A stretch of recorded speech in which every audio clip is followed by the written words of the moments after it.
Gracias, mi hermano, pero hoy quería trabajar poquito, ¿no? Que hoy estoy flojito. Otro día. Hermanos queridos, para mí ahora es el momento más importante del culto, porque es el momento en el que ya nosotros no vamos a hablar, ni a pedir, ni a cantar. Es el momento en el que Dios va a hablar. Porque yo creo que cada vez que abrimos la palabra de Dios, Dios le habla a la iglesia. El problema no es que Dios hable o deje de hablar de una manera u otra. El problema es que muchas veces estamos tan distraídos y tan ocupados que no tenemos tiempo para oír la voz de Dios. Pero Dios sigue exactamente hablando hoy en día como hace 1000, 2000, 3000 años atrás. Él no ha cambiado. Somos nosotros los que hemos cambiado. Algunos se han acomodado, se han aburguesado, se han acostumbrado a vivir una vida religiosa, rutinaria y monótona. Pero Dios sigue hablando y dice la Biblia que el que tiene oídos, que oiga lo que el Espíritu Santo le tiene que decir a la iglesia. Y aquí hay iglesias, aquí hay pueblo de Dios en esta tarde. Por lo tanto, Él tiene algo que decirnos a nosotros. Claro que sí, no nos quepa la menor duda. Porque nuestro Dios, como dije anoche, no es como los ídolos de las naciones que tienen boca y no hablan, oídos y no oyen, pies y no caminan, sino todo lo contrario, nuestro Dios habla. El problema es que a veces habla de una manera que algunos no le entienden, están como en otra frecuencia. Pero Dios viene hablando desde el principio de los tiempos, siempre ha hablado y lo seguirá haciendo. Y dice la palabra del Señor que las cosas invisibles de Él, como su eterno poder y deidad, se hacen claramente visibles desde la creación del mundo, siendo entendidas por medio de las cosas hechas, de modo que no tienen excusa. El apóstol Pablo, por inspiración divina, dijo que Dios se ha dado a conocer a través de los tiempos, desde el tiempo de la creación. Y el que ha querido entender y conocer a Dios ha tenido oportunidad. Pero dice la Biblia que algunos no aprobaron a Dios en sus vidas, sino que lo expulsaron, lo echaron. Y entonces la consecuencia de haberle dado las espaldas a Dios es que Dios los entrega, Dios se lava las manos y los entrega a una mente reprobada y comienzan a llenar sus vidas de inmoralidad, de injusticia, de perversidad, de avaricia, de envidias, de homicidios, de contiendas, de murmuraciones. Y comienzan a aborrecer a Dios en vez de amarlo, honrarlo y servirlo. Hasta el punto que dice la Biblia que comienzan a ser gente desleal, gente infiel, gente traicionera, gente que emplea el poder de la lengua no para sembrar alegría, gozo y bendición en los hermanos, sino más bien todo lo contrario. Así que si dice la Biblia que Dios habla, es importante y necesario ir al principio para ver cómo hablaba Dios. Porque la Biblia nos enseña que cuando, por ejemplo, Dios le hablaba a Abraham lo entendía. Cuando Abraham oyó la voz de Dios que le dijo, sal de tu tierra y de tu parentela, él entendió perfectamente la voz de Dios. Él sabía que ese Dios que lo había llamado era un Dios que le estaba ahora guiando a una aventura de fe, a dejarlo todo y adentrarse en un nivel superior al que hasta ese momento había vivido. Y él deja su casa, su familia, sus amigos, renuncia a su estatus, a su herencia, a todo su patrimonio, para salir a una tierra sin saber dónde estaba esa tierra y cómo iba a ser esa tierra y cuánto tiempo iba a tardar en encontrarla. Y dice la Biblia que por fe salió sin saber a dónde iba. Nosotros cuando nos alistamos, cuando nos preparamos, generalmente sabemos a dónde vamos a ir. Ustedes hoy se prepararon, se arreglaron para venir aquí. Pero Abraham, si alguien lo paraba por el camino, por el desierto, y le preguntaba, ¿a dónde vas? Lo único que podía decir es de dónde venía, pero no sabía dónde iba, porque Dios no le dio el mapa, Dios no le dio las coordenadas de dónde estaba esa tierra que él y su descendencia iban a heredar. Pero él salió sin saber a dónde iba, pero él sabía que Dios estaba con él. Y salió en obediencia, en fe a ese llamado. Y ese mismo Dios, cuando años más tarde le recompensa con un hijo y tiempo más tarde le pide que a ese hijo lo ponga sobre un altar y lo degolle como si fuera un animal, él no cuestiona la voz de Dios, sino que él sigue entendiendo a Dios. Y esa voz que le habló para decirle que saliera de Ur de los Caldeos era la misma voz que ahora le pedían sacrificio a un hijo. Y él no dijo, no puede ser Dios. Dios nunca ha pedido un sacrificio humano a nadie. ¿Cómo Dios que me ha dado el hijo de la promesa ahora me lo pide en sacrificio? Él no pregunta, él no duda, él no cuestiona a Dios, sino que él entiende la voz de Dios. Porque Dios siempre ha hablado. El problema es que algunos no han querido oírle, o si le han oído, no han querido más bien obedecerle.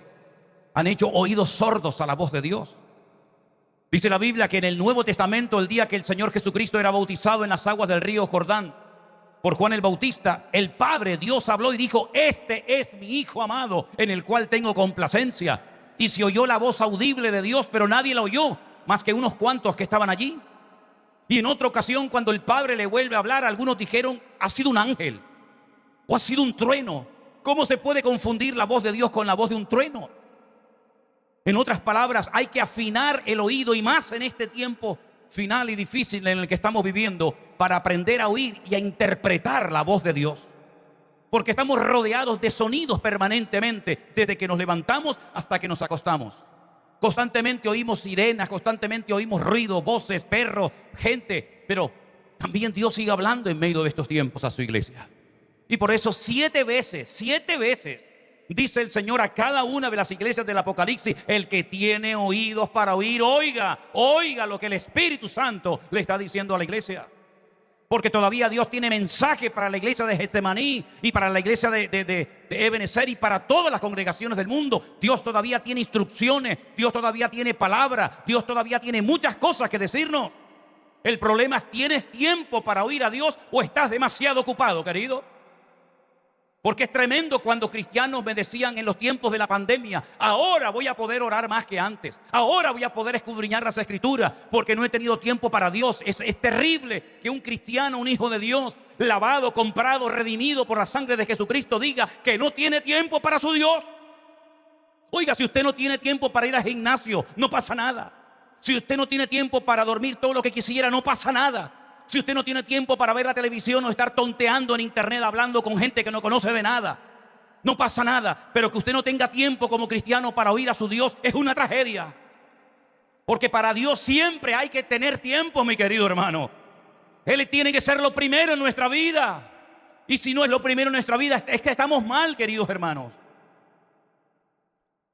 Si comenzamos a leer la Biblia desde el principio, como cualquier libro, aunque la Biblia no es cualquier libro, evidentemente, nos vamos a encontrar que la primera revelación de ese Dios desconocido, pero que habla y se quiere dar a conocer, es muy interesante en el libro del Génesis.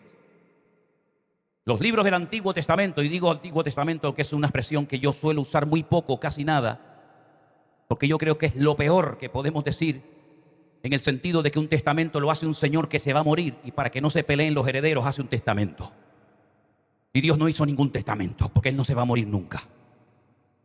En otras palabras, sería un pacto, ¿no? Pero un testamento, y después se arrepintió y hizo otro. Entonces quedamos, ¿era este o era el otro?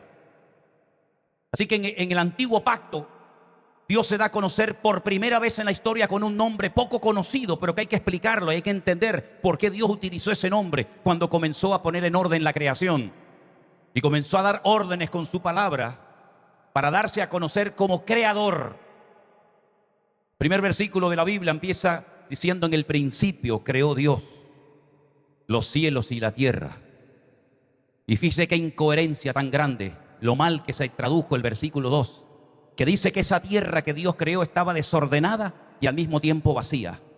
Esto es una incongruencia. Porque si yo entro en este salón y está totalmente vacío, no está ni desordenado ni ordenado, está vacío. Pero ahí aparecen dos palabras que no aparecen en el texto original en hebreo: desordenada y vacía. ¿En qué quedamos? ¿Está vacía? No está desordenada ni ordenada. Pero es lo que aparece en nuestra Biblia. Pero el cura español llamado Casidoro de Reina, nacido en Sevilla, que fue perseguido por la Santa Inquisición en España y tuvo que huir a Alemania y posteriormente a Suiza, él no interpretó ese texto como desordenada, sino dijo desadornada. La tierra estaba desadornada, no había adornos, no había sol, no había luna, no había plantas, no había pájaros, no había nada, no había adornos. Y Dios después, poquito a poco, lo fue poniendo a cada uno en su sitio.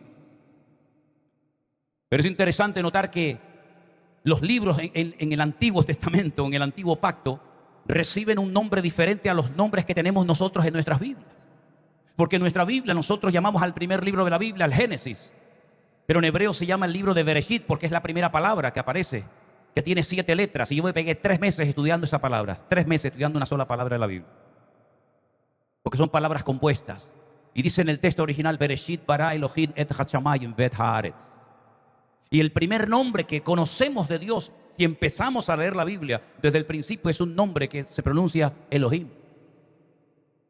¿Y quién es ese Elohim?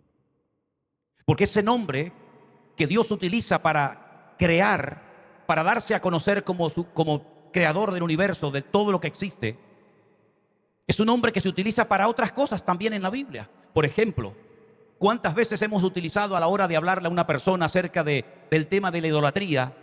Éxodo capítulo 20.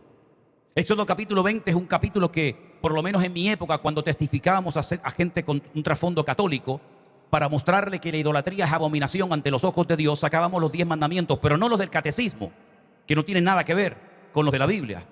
Porque los mandamientos del catecismo, yo fui monaguillo y me crié en colegios de cura toda mi vida, tanto en Venezuela como en España, los primeros mandamientos no coinciden con los de la Biblia. Y cuando digo la Biblia me refiero a cualquier Biblia, la Nácar Colunga versión católica, la Reina Valera versión evangélica, todas las Biblias del mundo dicen lo mismo.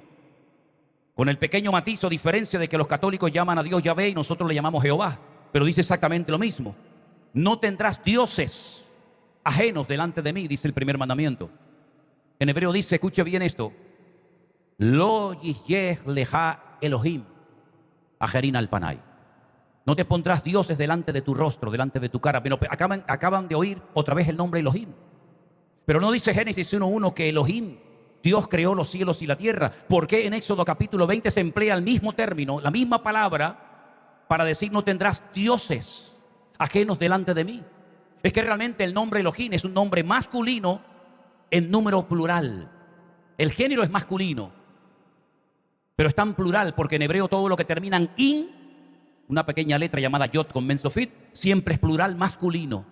Nosotros para convertir una palabra en castellano o en español en singular simplemente le añadimos una S. Usted tiene una casa, sí, pero tiene varias, póngale una S al final, ya tiene casas. Usted tiene un carro, póngale una S al final, ya tiene carros. Usted tiene un libro, sí, pero tiene varios libros, entonces póngale una S y ya pasó del género de singular a plural. Ahora tengo libros. En hebreo, para poner masculino plural, se pone la terminación in.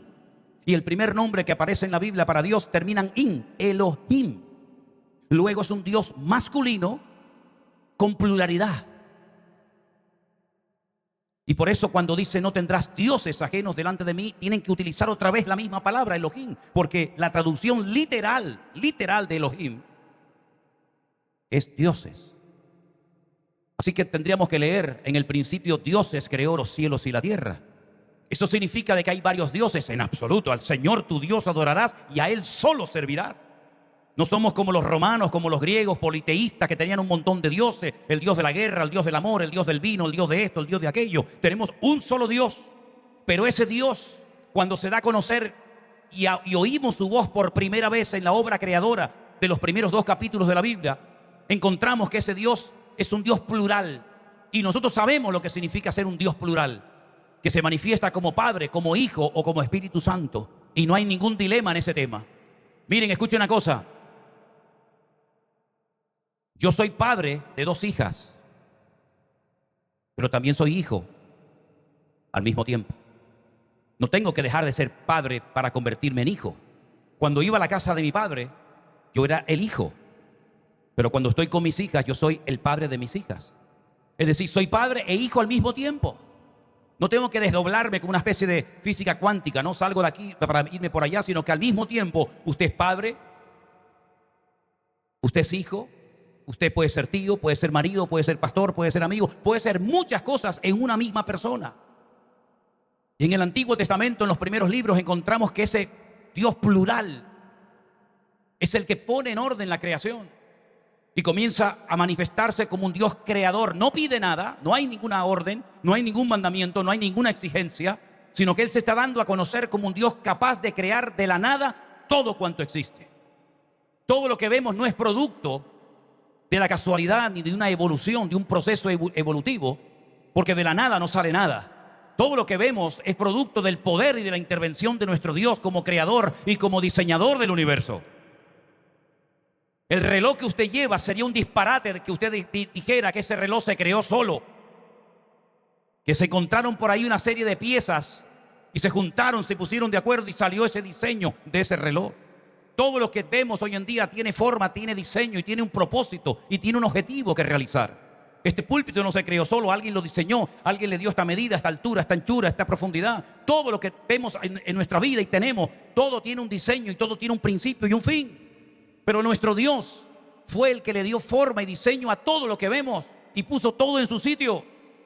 Y esa fue la primera manifestación, lo primero que vemos de Dios en la historia bíblica es que Él es capaz de crear estrellas con el poder de su palabra. Y es capaz de decir, sea la luz, y fue la luz. Aunque no creó el sol hasta el cuarto día. Pero el primer día ya había luz. ¿Qué luz era? Es difícil entender esto, ¿verdad? Porque si dijo sea la luz el primer día y el cuarto día fue cuando hizo el sol, ¿de dónde salía la luz entonces? Pero es interesante ver cómo Dios fue poniendo todo en su sitio. Pero ese Dios que creó todo con el poder de su palabra, salva al hombre. Porque la primera vez que Dios se agacha y se mancha sus manos es para tomar Adamá. Adamá es un tipo de tierra de la cual extrajo un Adán. En hebreo hay dos palabras para definir la tierra, Haaretz y Adamá. Haaretz es la tierra en general, de cualquier parte. Pero cuando Dios tomó Adamá, que es una tierra con unas características propias, lo que salió de esa tierra fue un Adamá. Y Dios no creó al hombre con el poder de su palabra, sino lo creó con sus manos y le dio forma y sopló en él aliento de vida y fue el hombre un ser viviente. Y dice la palabra de Dios que ese hombre precioso, ese hombre con comunión con Dios, con alma, con espíritu, con cuerpo, se sentía solo. Incluso el mismo Creador dijo, no es bueno que el hombre esté solo. Y el texto hebreo dice que Dios lo cortó. Por la espalda le hizo un corte y extrajo de él a su compañera, que en hebreo no dice que creó una compañera idónea, sino una opositora idónea. ¿Entiende ahora, hermano? ¿Entiende ahora? Compañera idónea, ya.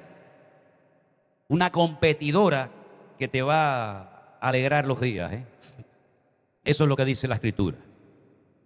Es interesante, ¿verdad? Y para que no se asustara Adán de lo que Dios iba a hacer, dije, quédate dormido, ya te despertaré. Adán habrá dicho, ojalá me hubiera quedado más tiempo dormido, ¿no? Pero bueno.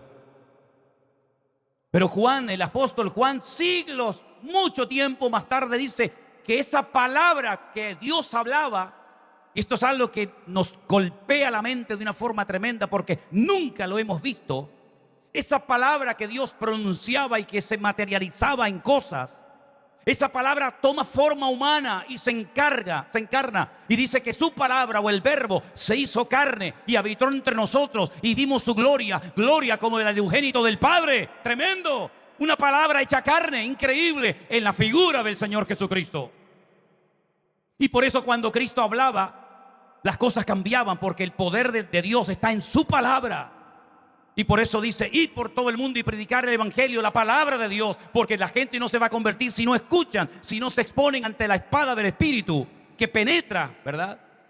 Y saca a la luz todo lo oculto y todo lo que no agrada y honra al Señor. Pero antes de que esa palabra se humanara y se encarnara en Cristo y nos hablara a través del Hijo, el Señor saca a un pueblo llamado Israel y lo lleva 50 días después de la salida milagrosa de Egipto y lo obtiene debajo de una montaña llamado el monte Sinaí. Y allí Moisés sube y por primera vez en la historia, la palabra de Dios ahora se puede escribir y se puede leer. ¿Y no le ha llamado a usted nunca la atención que un pueblo de esclavos, un pueblo que estuvo en la opresión en Egipto durante muchísimo tiempo, fuera capaz de leer y de escribir? Es interesante notar que en Israel nunca ha existido gente analfabeta. Siempre todos han sabido leer y escribir. Por eso el regalo que Dios le hace a su pueblo, 50 días después de que salen de la presión de Egipto, les regaló un libro que lo conocemos como el Pentateuco, o el Jumás, o la ley de Moisés. Los primeros 5 libros de la Biblia, Génesis, Éxodo, Levítico, Números y Deuteronomio. Ahora esa palabra no solamente la podemos oír de los labios de Dios, sino que ahora la tenemos en nuestro propio idioma y podemos conocer la palabra. Y esa palabra nos habla y nos ministra y nos calienta el alma y nos inspira. ¿Con qué limpiará el joven su camino? Con guardar tu palabra. Y lámpara es a mis pies tu palabra y lumbrera mi camino. Y esa palabra la tenemos en nuestros propios idiomas, hermanos. Y quiero decirle que cada vez que usted abra su Biblia, detrás de esta Biblia hay mucha sangre y muchas vidas que tuvieron que ser sacrificadas para que esta Biblia, en nuestro idioma, nos llegara a nuestras manos. Aquel sacerdote católico se reunió una noche en un monasterio de la Cartuja en Sevilla, y se reunieron todos los curas que sabían leer y escribir y conocían las lenguas bíblicas como el hebreo y el griego, y tuvieron que hacer una reunión porque la Santa Inquisición estaba matando a diestra y a siniestra en España y en muchas partes del mundo. Incluso fueron capaces de venir a Latinoamérica, como por ejemplo el Perú, y también fueron a México y a otros lugares. Esa noche decidieron algunos huir, escapar de España, escapar de la muerte. Otros decidieron quedarse. La historia cuenta que todos los que se quedaron fueron quemados en la hoguera y murieron. Los que huyeron decidieron hacer dos grupos. Uno va por un camino y otro por otro. Se agarran a uno que por lo menos el otro escape. Uno de esos sacerdotes que huyó se fue a Suiza. Posteriormente se fue a Alemania, donde conoció a Martín Lutero. Y viendo la revolución, el impacto que estaba produciendo en Alemania y en Europa la traducción de la Biblia, él decidió, y el Espíritu Santo sin lugar a dudas puso en su corazón el deseo de traducir la Biblia al castellano antiguo, el castellano de Cervantes. Y lo hizo. Pero ¿y ahora cómo llevamos la Biblia a España? ¿Ahora cómo la llevamos? La gente no sabe leer y escribir. Estamos hablando de hace muchos siglos atrás. Y comenzó a orar y pedir sabiduría de parte de Dios para que aquellos pocos ejemplares de la Biblia pudieran traspasar la cordillera de los Pirineos y poderse poner en manos de personas de la nobleza, condes, duques, etcétera, que eran los únicos que sabían leer y escribir en aquella época. Y hablaron con un tal Julianillo, un hombre pequeñito y jorobado, que transportaba toneles, barriles de vino en unas mulas y cruzaba los Pirineos frecuentemente. Y metió dentro de esos barriles ejemplares de la Biblia, pero tenía que orar Julianillo para que cuando se lo diera a alguien no lo traicionara y no le dijera a la Santa Inquisición que estoy trayendo la Biblia a España. Y lo hizo durante mucho tiempo hasta que finalmente lo atraparon y lo quemaron vivo en la hoguera. Y hermanos queridos, quiero decirles que detrás de cada letra, detrás de cada parábola, detrás de cada profecía, detrás de cada palabra de esta palabra de Dios, ha habido hermanos nuestros que dieron su vida y derramaron su sangre para que la palabra de Dios llegara hasta nuestras manos. Y es un privilegio poder tener toda la palabra de Dios en nuestras manos, desde el Génesis 1:1 hasta el Amén de Apocalipsis. Y es un libro que no cansa, es un libro que no caduca, no hay que añadirle nada, no hay que quitarle nada, está completa. La palabra de Dios fue inspirada por el Espíritu Santo de Dios. Un espíritu tan poderoso y tan revelador, que dice Romanos capítulo 8, que si el espíritu de aquel que levantó a Cristo de los muertos mora en vosotros, Él también vivificará vuestros cuerpos mortales por su espíritu que os fue dado. En otras palabras, es un espíritu de poder, de amor y de dominio propio. Es un espíritu que glorifica a Cristo, que toma cosas de Cristo y nos las hace saber. Por eso el Señor dijo: os conviene que yo me vaya, porque si yo no me fuese, el Consolador no vendría. Pero yo rogaría al Padre para que os envíe el Consolador, para que esté con vosotros para siempre. Él tomará de lo mío y os lo hará saber, y Él os recordará todo lo que yo os he enseñado. Y ese espíritu es el que ahora en el creyente mora permanentemente. Por eso nosotros no tenemos que ir a un punto en particular, como por ejemplo los judíos llevan siglos, 2 milenios, orando cada día, mañana, tarde y noche, vestidos de negro porque están de luto. Porque su anhelo es tener el Bet Hamikdash, la casa santa, el lugar donde Dios vuelva a poner su gloria. Pero el apóstol Pablo dijo, inspirado por ese espíritu: no quiero que ignoréis que ahora vuestros cuerpos son el templo del Espíritu Santo de Dios, el cual mora en vosotros. Así que usted puede sentirse acompañado aunque esté enfermo, aunque esté debajo de la tierra, en un túnel, donde sea. Usted puede saber que el Señor está conmigo, porque su espíritu me acompaña 24 horas al día. Y ese espíritu se manifiesta en dones, en ministerios, en fruto, y estará con nosotros siempre.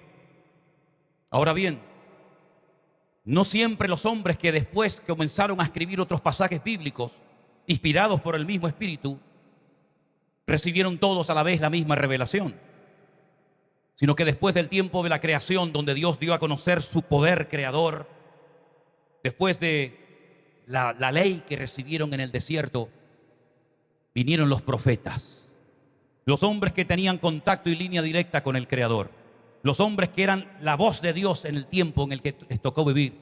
Y ahí podíamos hablar de Daniel, de Ezequiel, de Jeremías, de Habacuc, de Sofonías, de Zacarías, de tantos y tantos hombres que progresivamente Dios les fue revelando todo el plan y todo el diseño hasta llegar al final de los tiempos. Y es interesante notar cómo esos profetas a veces escribían y profetizaban cosas que no entendían, como por ejemplo Daniel, que dice que no entendía nada, pero el Señor le decía: escribe, sella las palabras de este libro, porque esto no es para tus días, sino para el final de los tiempos. Y siempre después de una visita a una iglesia o en cualquier lugar, el último mensaje que yo predico siempre es un mensaje escatológico. Mañana voy a hablar acerca de lo que está a punto de ocurrir y está ocurriendo ya como parte de los últimos tiempos.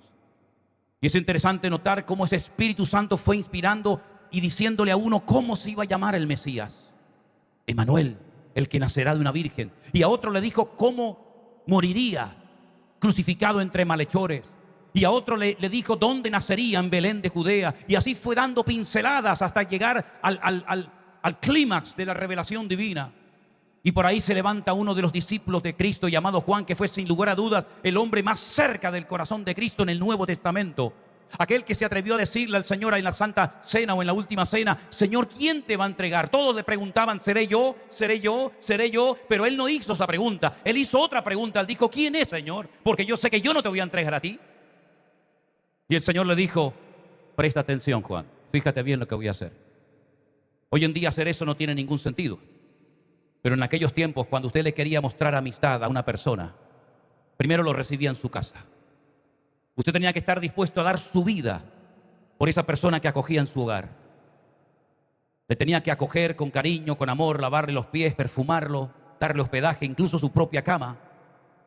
Y si alguien venía a matar a su huésped, usted era capaz de entregar a sus propias hijas para que las mataran o las abusaran antes de entregar al huésped que usted tenía en su casa. Fíjese qué tremendo. Y el detalle de más amor que se podía tener con una visita era coger un trocito de pan, mojarlo en un plato con vino y mirándola a la cara, sin palabras, usted se lo daba. Eso era algo simbólico que significaba: mi casa es tu casa, mis posesiones son tus posesiones, y te defenderé hasta la muerte y estaré siempre a tu lado si tú quieres estar conmigo. Cuando Juan le pregunta al maestro: ¿quién es el que te va a entregar, Señor?, el Señor le dice: presta atención, Juan, tú sabes lo que voy a hacer y lo que significa esto. Cogió un trozo de pan, lo mojó en vino y le dijo: Judas, ven, toma. Judas hipócritamente lo comió, pero dice que al instante no soportó la presión del amor de Dios. Se levanta, sale corriendo y es la única persona en toda la Biblia que dice que Satanás se le metió en el cuerpo y fue a entregar al maestro. Juan fue el único que oyó el latido del corazón de Cristo porque se recostó en el costado, en el pecho del Señor. Juan tuvo el privilegio de poder llevarse hasta el día de su muerte nada más y nada menos que a María, la madre del maestro, a su casa en Éfeso, donde ambos murieron. Las conversaciones, las preguntas que le habrá hecho, ¿verdad? Los secretos que le habrá contado acerca de la infancia, de la adolescencia y de la juventud del maestro habrán sido tremendas. Y cuando el Señor le pone en su corazón escribir un evangelio, sabe tantas cosas del Señor, sabe cosas que ningún discípulo sabe, ha oído conversaciones que nadie ha oído. Él decide escribir un evangelio y por eso el evangelio de Juan es diferente al de Mateo. No tiene nada que ver ni Mateo, ni Marcos, ni Lucas con el evangelio de Juan, porque Juan, que conoce al Señor, que ha oído su voz, que sabe interpretar la voz del maestro, él lo que hace es escoger de todos los milagros que hizo, que fueron miles, porque él llegó a decir: si todas las cosas que Cristo hizo y dijo se hubieran escrito una por una, pienso que no cabrían los libros en el mundo. Pero de todos los milagros que el Señor hizo, que no están todos en la Biblia, evidentemente, Él escogió 7, solamente 7. Y no lo llamó milagros, lo llamó señales. Señales que muestran algo, señales que nos dan una información, como cuando usted va en la autopista, como cuando usted va en la carretera, usted va viendo señales, usted va viendo información, ¿verdad? Por aquí se va a esta ciudad, por aquí se va a la otra ciudad, hay un límite de velocidad, hay un stop delante, etcétera, ¿verdad? Él llama a esos 7 milagros, los llama señales, porque van a ser señales que van a revelarnos la esencia del Señor. Y por ejemplo, Él es el único que cuenta cuál fue el primer milagro de Cristo. Él convirtió el agua en vino en las bodas de Caná de Galilea.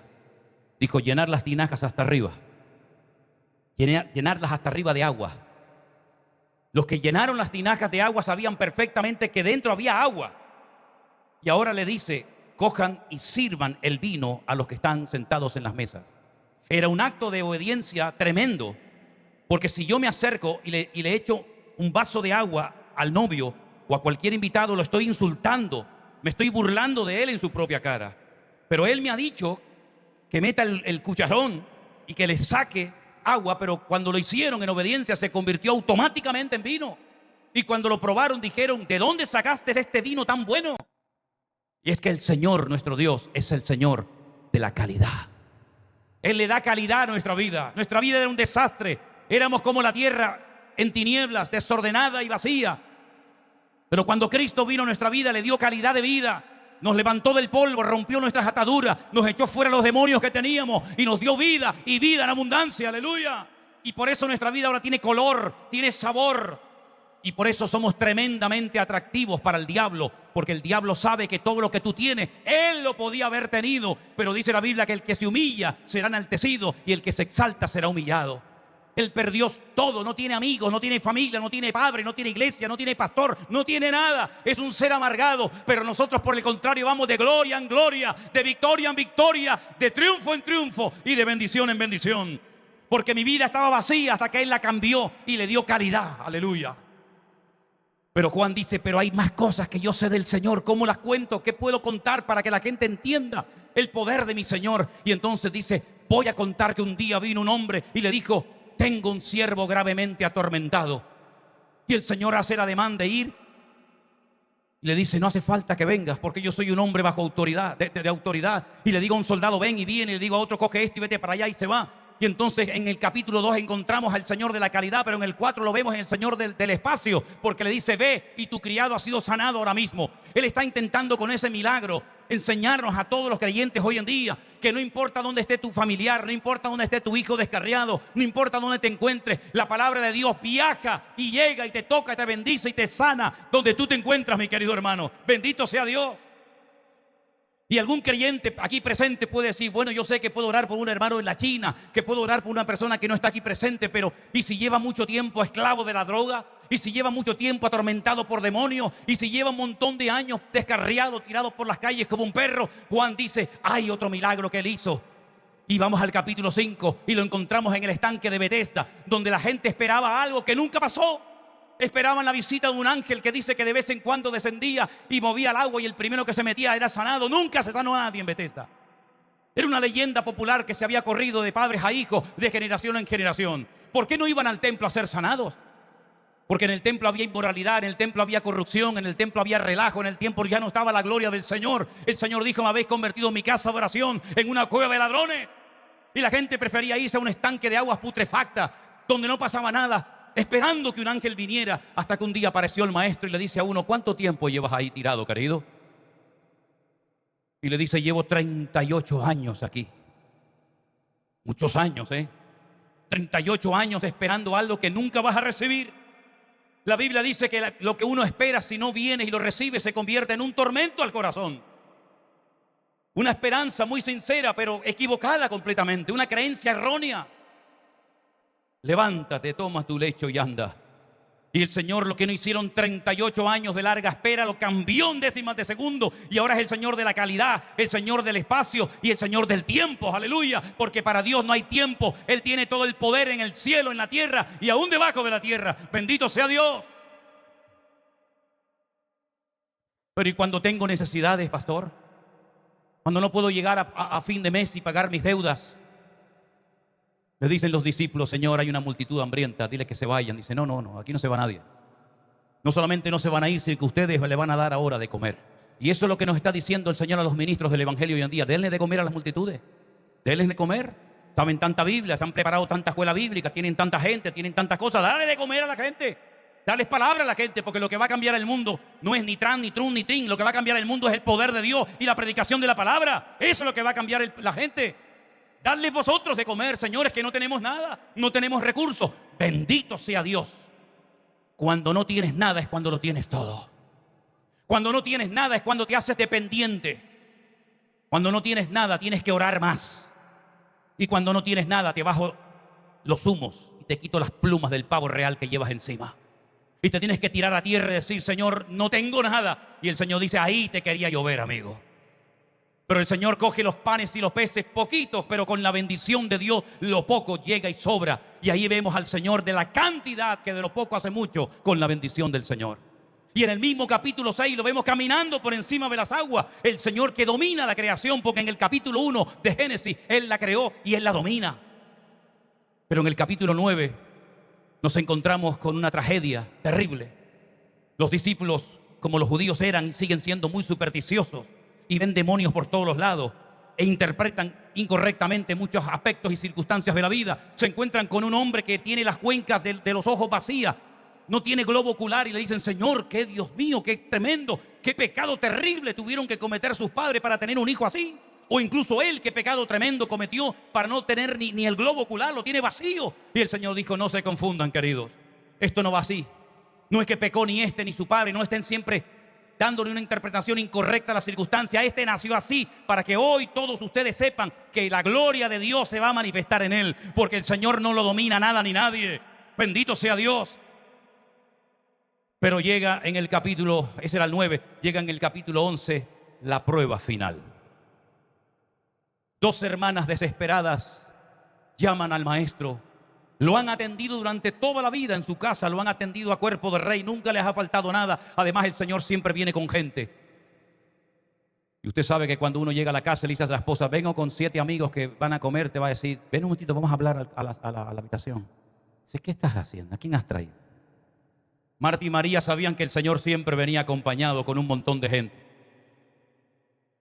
Y siempre lo trataron bien. Y solamente le pidieron un día un favor, uno solo. Mandan a un mensajero y le dicen: dígale al maestro, al Señor, que su amigo, al que él ama, está muy enfermo, está muy grave. Ellas sabían que el Señor Jesucristo era una persona muy ocupada, muy atareada, siempre atendiendo a los demás. Y sabía perfectamente, el Señor sabía perfectamente que la enfermedad de Lázaro era muy, muy complicada, porque si no, no le hubieran mandado ese mensaje. Pero lo curioso es que el Señor no llegó en el día que lo llamaron, sino 4 días más tarde. Y los judíos creían y creen que a los 3 días el alma sale del cuerpo y no vuelve a entrar más hasta el día postrero, hasta la resurrección del tiempo postrero. Y ya científicamente, pues también el cuerpo comienza ya a derretirse, a convertirse en líquido, y ya no hay nada que hacer. Y cuando el Señor llega al 4.º día, las dos, no una sola, las dos, aquella Marta afanada y la otra tan espiritual, las dos se pusieron de acuerdo y le lanzan al maestro la misma palabra de queja: si tú hubieras estado aquí, nuestro hermano no habría muerto. En otras palabras, tú eres el culpable de que mi hermano haya muerto, porque yo te llamé, tú dijiste en tu palabra: clama a mí, yo te responderé. Yo clamé, yo te busqué, yo escuché esa palabra cuando tú predicaste: pedid y se os dará, buscad y hallaréis, llamad y se os abrirá. Yo estaba allí, Señor. Yo te oí que tú dijiste: todo el que pide recibe, todo el que busca halla, y todo el que llama se le abrirá. Yo me aprendí de memoria tu sermón. Yo te oí que tú dijiste: ¿qué padre de vosotros, si su hijo le pide pan, le dará una piedra? ¿Cuánto más mi Padre Celestial os dará las cosas que ustedes necesitan? Señor, yo hice mi parte, yo cumplí, yo oré, yo clamé, yo te busqué, y me has fallado, Señor. Y el Señor le dice: yo soy la resurrección y la vida. El que cree en mí, aunque esté muerto, vivirá, querida. Le sacude la conciencia, le recuerda la palabra, le dice: ¿quién soy yo? Es importante que sepamos lo que hace el Señor, pero también quién es el Señor. Porque a veces que la gente viene a la iglesia y te cuentan lo que Dios ha hecho en su vida, pero en el fondo no saben quién es el Señor. Como aquel que dijo: no, a mí me dijo alguien que tomara mi lecho y me fuera, pero ¿quién era? No sé quién es. Sé que me sanó, pero no sé quién es. Y tú tienes que saber lo que hace el Señor y quién es el Señor. Y entonces cuando ellas oyen esa palabra, dicen: sí, Señor, nosotras somos judías, nosotros no somos paganas, nosotros hemos sido criados en la ley de Moisés, nosotros sabemos que nuestro hermano y todas las personas resucitarán en el día postrero. Y Jesús dijo: no, yo no hablo del día postrero, yo hablo de hoy. Vamos al cementerio. Si usted entra a la tumba de Lázaro, y yo he estado dentro de la tumba de Lázaro en Israel, no es una tumba que está así, digamos, a nivel de calle, sino que hay como una especie de escalera de caracol, ¿no?, de piedra que usted baja, y allí hay una lápida de granito donde ponían al muerto, y arriba ponían una piedra, cerraban herméticamente el sepulcro. Y yo le dije a los hermanos afuera: grítenme, llámenme. Y me llamaban y yo no oía nada adentro. Y el Señor Jesucristo, cuando llegó al sepulcro, dijo: quitad la piedra. Y ya empiezan, ¿verdad?, las excusas. Señores, que sabe lo que pasa, que nuestro hermano hace 4 días que está muerto. Ahora te acuerdas que está hace 4 días muerto. Yo sé que hace 4 días que está muerto, pero ¿y qué más da? Quitad la piedra. Y el Señor dice que dijo a la gran voz: Lázaro, sal fuera. Y Lázaro salió, no caminando, no podía caminar. Estaba atado por un sudario, por unas vendas que le apretaban el cuerpo como una mortaja.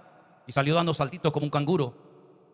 Y cuando está fuera, le dice: ahora ustedes, desatadlo y dejadlo ir.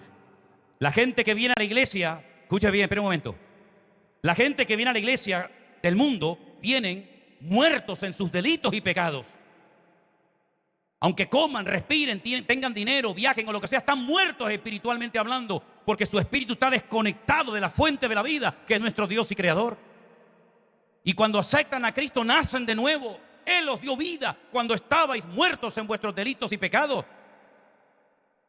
Pero ahí sigue con sus ataduras, con sus complejos, con sus traumas, con sus paranoias del pasado. Y entonces para eso está la iglesia, no para complicarle la vida a la gente, sino para desatar las ataduras de la gente, para que la gente sea feliz y puedan disfrutar de la vida, mi querido hermano. No le pongamos más ataduras a la gente de las que ya tiene. Como decía el Señor, ustedes son capaces de recorrer tierra, mar y todas partes, y cuando ganan a una persona para vuestra causa lo convierten en 2 veces más hijo del diablo que antes. La iglesia está para hacer feliz a la gente, para que aprendan a vivir en familia, para que disfruten de la vida y no tengan miedo a ir al campo, a ir a la playa. Esto no puede hacer. Hermano, el Señor nos ha llamado a libertad, por supuesto, no a libertinaje, pero el Señor dijo: desatadlo. Nosotros tenemos que desatar a la gente de sus complejos y decirle: déjese ya de maldiciones del pasado. Ahora usted es nueva criatura en Cristo Jesús. Las cosas viejas pasaron, he aquí todo hecho nuevo. No tenga miedo. No es que mi padre fue un alcohólico. ¿Y qué? Es que mi bisabuelo fue un hombre muy malo. Las cosas viejas pasaron y aquí todo es hecho nuevo. Los padres no morirán por los pecados de los hijos, ni los hijos morirán por los pecados de los padres, sino que el alma que pecare, esa es la que morirá. Hay iglesias que la gente tiene que pagar para que le saquen los demonios. ¿Qué demonio le vamos a sacar a un hijo de Dios lavado y comprado y redimido por la sangre de Jesucristo? ¿De qué estamos hablando? De aquí para arriba estoy santo, de aquí para abajo estoy endemoniado. ¿Qué cosa es esa? El Señor hace una obra completa, mi querido hermano. Usted lo que necesita es madurar, interiorizar las verdades bíblicas y no estar viendo al diablo por todas partes, sino viendo a Cristo por todas partes, desde que se levanta hasta que se acuesta, porque usted es más que vencedor. Es que tengo pesadillas. Pues vamos a orar. Pero tener pesadillas no es tener un demonio. Rascarse mucho, ay, el demonio del pica pica. No. Tenía yo un amigo que se levantaba por la mañana y decía: Señor, háblame, guíame, muéstrame lo que tengo que hacer. Y veía pasar un pájaro y decía: para allá me voy. Y yo le dije: mira, ven para acá. Madura un poco, chico. Madura ya, que ya es hora. Tenía otro que decía: Padre, háblame. Sí, Marín de Open Cucaramaca, la titri fue. Aquí fue. ¿Qué estás haciendo, mijo? Un día estábamos trabajando en una obra. A mí me encanta estar en obras y construir paredes, edificios, y me encanta todo eso. Y estaba yo un día solo en una de las iglesias que tenemos en Canarias, trabajando en un andamio bien en alto, y de repente viene por atrás un hermano y me dice: hola, buenos días, hermano. Digo: hombre, buenas tardes, ¿no? Y le digo: ¿qué haces por aquí? Dice: es que el Señor me dijo que viniera a ayudarte. Digo: ah, qué bueno. Oye, una pregunta: ¿y cómo te lo dijo? ¿Cómo me dijo? ¿Qué digo? Tú me acabas de decir que el Señor te dijo que vinieras a ayudarme, y mi pregunta es: ¿cómo te lo dijo? Dice: bueno, yo me levanté por la mañana, metí la mano en el bolsillo, saqué una moneda y dije: cara, le voy a ayudar; cruz, no le voy a ayudar. Digo: ¿tú qué edad tienes, hermano? No, 40 y pico. Digo: ¿a ti no te da vergüenza? Y el día que no tengas monedas en el bolsillo no ayudas ni a tu padre, no ayudas a nadie. ¿Qué cosa es esa? Es tiempo de madurar, hermanos. En paz me acostaré, asimismo dormiré, porque solo tú, Señor, me haces vivir confiado. Aunque un ejército acampe contra mí, no temerá mi corazón, porque Él es mi luz y mi salvación. ¿De dónde vendrá mi socorro? Mi socorro viene del Señor, el que hizo los cielos y la tierra. En otras palabras, mi querido hermano, somos libres, libres en el nombre de Jesús. La obra de Cristo es completa.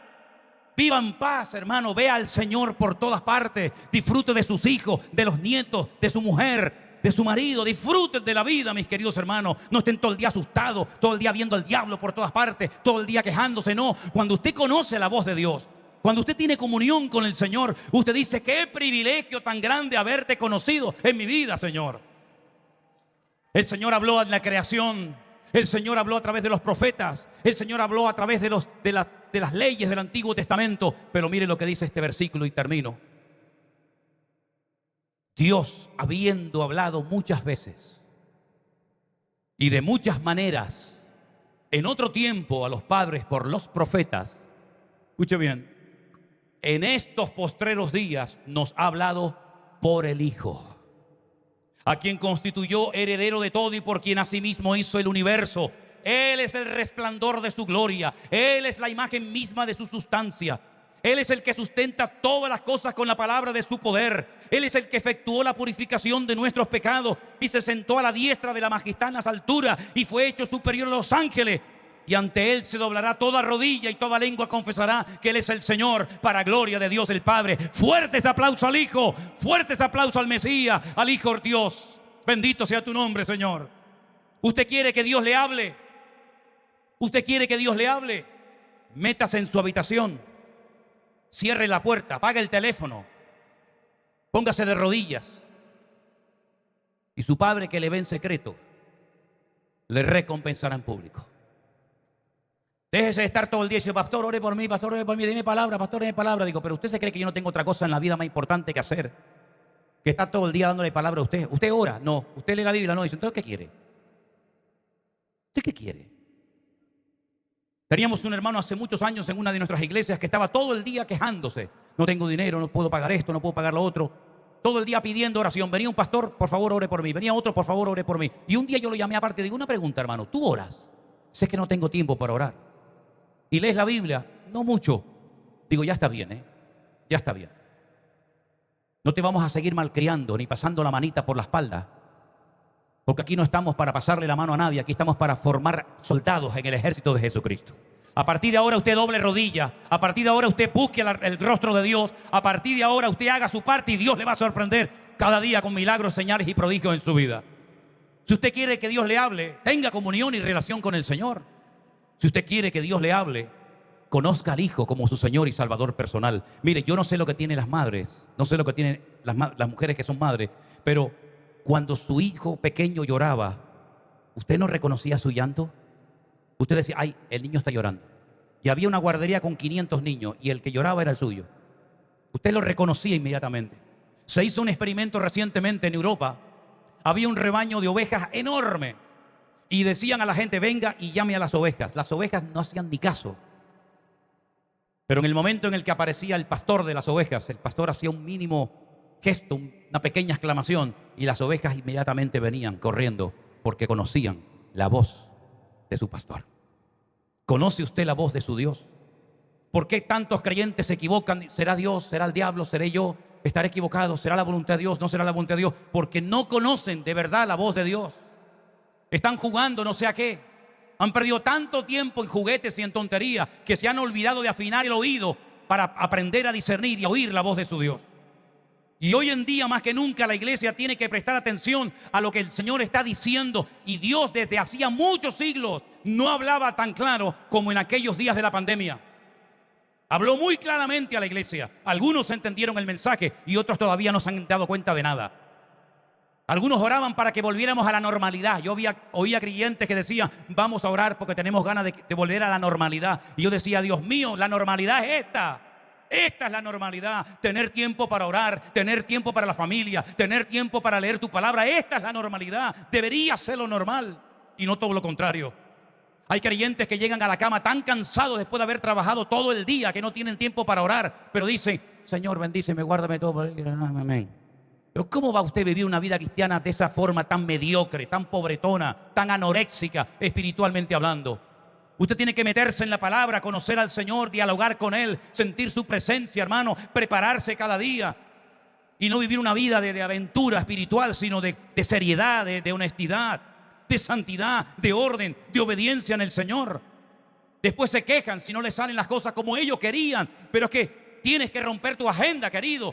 Tu vida la tiene que organizar el que te compró. El que te compró tiene todos los derechos de tu tiempo, de tu familia, de tus posesiones, que es el Rey de Reyes y Señor de los Señores, mi hermano. Dios sigue hablando hoy en día, claro que sí. Pero ¿saben que en hebreo oír significa obedecer? Es lo mismo. Lishmoa, lishmoa. El que tiene oídos para oír, obedezca. Se tradujo en castellano por el que tiene oídos para oír, que oiga, pero se podía haber traducido perfectamente también, porque es un verbo polivalente. El que tiene oídos para oír, obedezca lo que el Espíritu está diciéndole a la iglesia. ¿Usted está dispuesto a obedecer las órdenes que el Señor le da o no quiere que nadie le mande? Porque hay gente que es así, a mí nadie me manda. ¿Cómo que nadie te manda? ¿Ya no vivo yo? Cuando te bautizaste, ¿te acuerdas cuando te bautizaste? ¿Te acuerdas dónde fue y quién lo hizo? ¿Qué estabas diciendo ese día, hermano y hermana? Quiero morir a mi antigua vida, a mis pasiones, a mis deseos, a mis caprichos, a mis tonterías. Quiero morir a mi pasado y quiero vivir solamente para Cristo. Eso fue lo que me transformó a mí la vida. Yo no creía en iglesia, no creía en pastores, no creía en Biblia, no creía en nadie. Habían demonios en mi vida que me atormentaban permanentemente. Y cuando yo llegué por primera vez a una iglesia y me predicaron del hijo pródigo, al principio me enfadé muchísimo. Porque pensé que mi madre le había ido con el cuento al pastor y le había contado toda mi vida, que era un hijo rebelde, que había robado, que había no sé qué. Y ella me decía, no, papá, yo te prometo que yo no le dije nada. Y yo no le creía.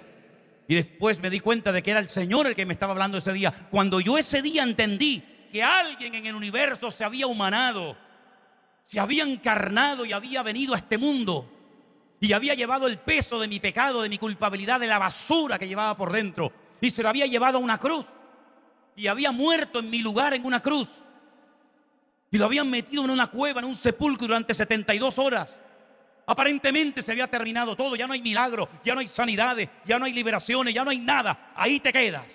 Pero que al tercer día le salió, perdonen, el tiro por la culata al diablo, porque la piedra no pudo detenerlo, sino que él resucitó victoriosamente por la eternidad. Cuando yo entendí aquello, cuando yo fui capaz de entender que alguien había ocupado mi lugar, que había muerto en una cruz y que había resucitado al tercer día, yo me dije a mí mismo, ya sé a lo que me voy a dedicar hasta el día que me muera. Le voy a contar a todo el mundo esto que ha sucedido, porque esto es lo más grande que un ser humano puede hacer en esta vida, y es servir al Señor. Mi padre me decía, pero Manolo, ¿y de qué vas a vivir? La obra en España es muy pequeña, las iglesias apenas crecían en aquellos años, había muy poca obra. ¿De qué vas a vivir? Saca una carrera, haz unos estudios, aprende un oficio primero. Me metían una cosa, me metían otra, porque si te fallas, me decía él, si te falla la obra, por lo menos podrás vivir de tu profesión. Y yo le decía, papá, ¿cómo me va a fallar el Señor? Dios no me va a fallar. Un empleado puede perder su trabajo, un empresario puede perder su empresa, pero yo nunca perderé mi trabajo, porque la mies es mucha y los obreros son pocos. Y llevo más de 40 años sirviendo al Señor y prácticamente nunca, o casi nunca le pido al Señor cosas materiales, pero el Señor no para de sorprendernos. Mira, hemos comprado por fe una finca en Alicante, en España, porque el sueño que yo tuve durante años era poder tener un lugar para hacer campamentos, retiros, para que pastores con pocos recursos puedan irse con sus esposas y su familia a desconectarse y a descansar un poco, renovarse espiritualmente. Y el Señor nos ha concedido ese lugar hermoso. Pero era una finca que hacía más de 4 años y medio que estaba totalmente abandonada. Había que pintar, había que arreglar muchísimas cosas. Y yo le dije, Señor, si tú nos das ese lugar, yo sé que tú cuando empiezas una obra la terminas. Raro es el día, créame, raro es el día que no llama a alguien, que no nos escribe a alguien, o para ir a ayudar allí a trabajar, o con una ofrenda para poder comprar cemento, arena. Hoy tuve que dar 3.300 euros a uno de nuestros pastores para comprar 14 colchones, camas, almohadas y montones de cosas.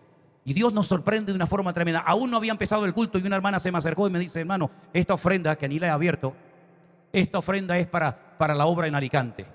Estaba este verano trabajando, cortando árboles y limpiando el terreno, y me llama nuestro pastor de San Francisco y me dice, pastor, le vamos a mandar una ofrenda de tanto dinero para la obra. Cuando hoy el pastor nuestro de Alicante me decía, hay que comprar camas, hay que comprar colchones, hay que comprar esto, hay que comprar lo otro, digo, bueno, ¿cuánto vale todo esto? Y me dice, este dinero, 3.300 y pico de euros. Se me acercó un hermano esta mañana y me dice, esa ofrenda que te hace falta para eso, nosotros te la vamos a dar. Ese es el Dios que yo tengo, mi hermano. El Dios que me ve en secreto y me recompensa en público. Y ese Dios es el que en esta tarde está aquí llamando a la puerta de tu corazón. ¿Te atreves a entregarle tu vida a Él? ¿Te fías de Él? ¿Te fías de Él? ¿O dices, yo ya soy muy mayor? Pues como eres muy mayor, procura dedicar los últimos días que te quedan a servir al Señor, ya que no lo hiciste cuando eras joven. Es que soy muy joven. Gloria a Dios, tienes un montón de años teóricamente por delante. No pierdas el tiempo. Atrévete a hacerle esta oración al Señor y termino. A veces cuando digo termino, me olvido de que ya he dicho 3 veces voy a terminar. Pero atrévete a decirle esto al Señor. Señor, ¿qué quieres hacer con mi vida? Eso nada más. Señor, ¿qué quieres hacer con mi vida? Si tú haces esa oración, sinceramente, Dios te va a hablar. Pero puede ser que lo que te diga no te guste, que no coincida tu voluntad con la de él, haya un choque de voluntades. Pero te recuerdo lo que dice las palabras, que la voluntad de Dios es santa, agradable y perfecta. Y hoy el Señor nos está hablando a través de su palabra y a través de su Hijo que está aquí presente. No hagas oídos sordos, porque hoy es una oportunidad preciosa que el Señor te está dando para que tu vida cambie. Yo no sé cómo ha sido tu cristianismo, yo no sé cómo ha sido tu vida cristiana delante del Señor, porque no conozco prácticamente a la inmensa mayoría de ustedes. Por eso hablo con esta libertad. Pero lo que está bien claro es que tú tienes que madurar, porque los tiempos que se avecinan van a ser tiempos muy complicados y muy difíciles. Y el Señor está buscando hombres y mujeres y familias enteras consagradas y comprometidas con Él. Por eso está hablando y hablando y hablando y hablando. Y a mí se me entiende muy claro cuando hablo, No hay que ir a una universidad y decir, ¿qué dijo este caballero? Hoy el Señor está golpeando a tu corazón. No hagas oídos sordos ni te hagas el tonto, porque tú de tonto no tienes nada. Cierra tus ojos ahí donde estás y acepta el desafío que hoy el Señor te pone delante. Ven a Jesús, humillado, arrepentido, de verdad, de corazón, y deja que el Señor hoy transforme tu vida, tu familia, tu hogar. Oye la voz de Dios en medio de las circunstancias. Hay cristianos aburridos, hay cristianos deprimidos, hay cristianos tristes, porque como no hacen nada, se aburren, se deprimen y están siempre buscando un juguetito para entretenerse. Pero si tú verdaderamente vas en serio con el Señor en esta tarde, te aseguro, mi querido hermano y amigo, que tú no te vas a aburrir nunca más, porque hay mucho trabajo que hacer, mucha obra que realizar. Escuchen bien esta tarde todos los que están aquí presentes. Procuremos estar lo más quietos posible, por favor. Vas a aceptar el llamado y el desafío de Dios hoy en tu vida, mi hermano y amigo. Si tú no has conocido nunca a Cristo como tu Señor y Salvador, hoy lo puedes hacer, entregándole su vida a Él, tu vida a Él. Pero también a los creyentes les llamo en el nombre del Señor, mi Dios. Conságrese, comprométase con el Señor. Salga de esa vida superficial, de poco compromiso, de poca entrega, de poco todo. Y diga, Señor, yo quiero ir en serio contigo. Vamos a abrir el altar para que en esta tarde los que le quieran entregar su vida al Señor pasen al frente.